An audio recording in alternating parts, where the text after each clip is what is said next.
Nice, nice, nice. Okay guys, today we're going to trade gold. And we're here at 5 minutes time frame.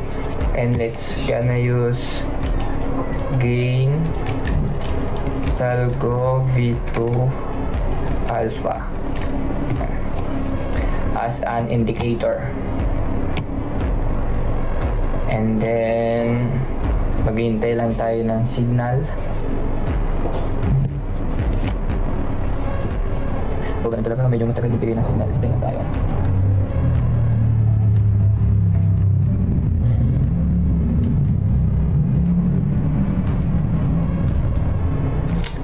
Ayan guys, so yan, may signal na.